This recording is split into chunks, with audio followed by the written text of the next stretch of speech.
News bell network మీడియాకు స్వాగతం. కృష్ణా జిల్లా పెనమలూరు నియోజకవర్గ రాష్ట్రంలో కూటమి ప్రభుత్వం ఏర్పడి ఏడాది పూర్తయిన సందర్భంగా ఏర్పాటు చేసిన సుపరిపాలనలో తొలి అడుగు కార్యక్రమాన్ని ఎమ్మెల్యే బోడె ప్రసాద్ ఆధ్వర్యంలో ఉయ్యూరు మండలం కలవపాముల్లో నిర్వహించారు. దీంట్లో భాగంగా గ్రామంలో పర్యటించిన ఎమ్మెల్యే ప్రజలతో మాట్లాడి గత ప్రభుత్వ పాలన కూటమి ప్రభుత్వ పాలనపై అడిగి తెలుసుకున్నారు. అనంతరం నిర్వహించిన సమావేశంలో మాట్లాడుతూ అధికారులు ప్రజాప్రతినిధులు ప్రజలకు నిత్యం అందుబాటులో ఉండి వారి సమస్యలను పరిష్కరించే విధంగా సంక్షేమ పథకాలను సక్రమంగా అందే విధంగా చూడాలని సూచించారు. పార్టీలకతీతంగా అర్హులందరికీ సంక్షేమ పథకాలు అందించాలన్నారు. ఏడాది కాలంలో కూటమి ప్రభుత్వం చేసిన అభివృద్ధి పనులను అవగాహన కల్పించారు. వైకాపా ప్రభుత్వంలో జరిగిన అరాచకాలకు కాలం చెల్లిందని దానికి సంబంధించిన వ్యక్తులకు ఇప్పటికే తగన గుణపాఠం జరుగుతుందన్నారు. నియోజకవర్గంలో కూటమి ప్రభుత్వం అధికారంలోకి వచ్చిన తర్వాత 76 కోట్లతో అభివృద్ధి చేశామన్నారు. కార్యక్రమంలో మాజీ ఎమ్మెల్సీ వైవిబి రాజేంద్ర ప్రసాద్ పాల్గొన్నారు.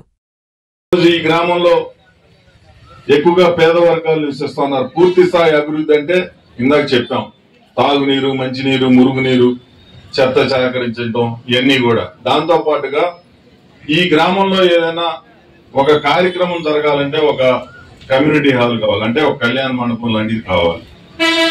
ఎక్కడో బయటికి వెళ్లి అద్దెలు చెల్లించో లేకపోతే ఆదాయం తక్కువగా ఉన్న మనం వెళ్ళి ఫంక్షన్ చేసుకోవాలంటే అది సాధ్యమయ్యేది కాదు. ఇక్కడ ఒక కమ్యూనిటీ హాల్ నిర్మాణం చేసుకొని దాంట్లోనే మనం అందరం కూడా ఇప్పుడు ఆ రోడ్ల మీదో లేదా మురుక్కాలో పక్కన ఎక్కడో చిన్న చిన్నగా షామియానా వేసి రోడ్ల మీదే భోజనాలు పెట్టుకోవటం చేస్తా ఉన్నాం. ఓ ఫంక్షన్ హాల్ మనం 14-19లోనే శంకుస్థాపన చేయడం జరిగింది. మళ్ళీ అధికారం కోల్పోవడంతో ఆఖరికి అక్కడ ఉన్న కంకరు, సిమెంట్, ఇసుక కూడా గడ్డలు కట్టేసి పాడైపోయిన సందర్భం మీరు ఇక్కడే కొంతమంది చూసి ఉంటారు. మళ్ళీ ఈ రోజున 70 లక్షల రూపాయలు ఆ కమ్యూనిటీ హాల్కి శాంక్షన్ చేయడం జరిగింది. ఈ రాబోయే 10-15 రోజుల్లో దానికి ఇక్కడ షాపింగ్ కాంప్లెక్స్, అంటే పంచాయతీకి ఆదాయం కూడా చూసుకోవాలి.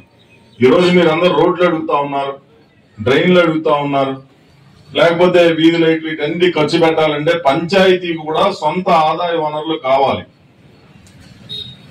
మన పంచాయతీకి ఆదాయం వస్తే దాన్ని అభివృద్ధి కోసం ఖర్చు పెట్టాలి. అలాగే రాష్ట్రం కూడా. ఈరోజు మన రాష్ట్రం గత 5 సంవత్సరాల్లో వచ్చిన పరిశ్రమలన్నీ వెనక్కి నెట్టారు. ఐటీ కంపెనీల్ని ఈ రాష్ట్రం నుంచి వెనక్కి పంపించేశారు. అంటే మీకు అర్థమయ్యే విధంగా మాట్లాడాలి కాబట్టి నేను చెప్తా ఉన్నా. ఒక రకంగా ఈ రాష్ట్రాన్ని అభివృద్ధి చేయకూడదు అని కంకం కట్టుకున్నట్టుగా ఈరోజు ఒక పరిశ్రమ వచ్చిందంటే మీ పిల్లలు దాంట్లో ఉద్యోగాలు చేసుకోవడానికి అవకాశాలు ఉంటాయి. ఒక ఐటీ కంపెనీ వచ్చిందంటే దాంట్లో మీరు చదువుకున్న పిల్లలు 40,000, 50,000, లక్ష రూపాయలు. ఈరోజు ఐటీ ఉద్యోగం చేసుకునే వాళ్ళు నెలకి 4 లక్షల నుంచి 5 లక్షలు సంపాదించుకునే వాళ్ళు చాలా మంది ఉన్నారు.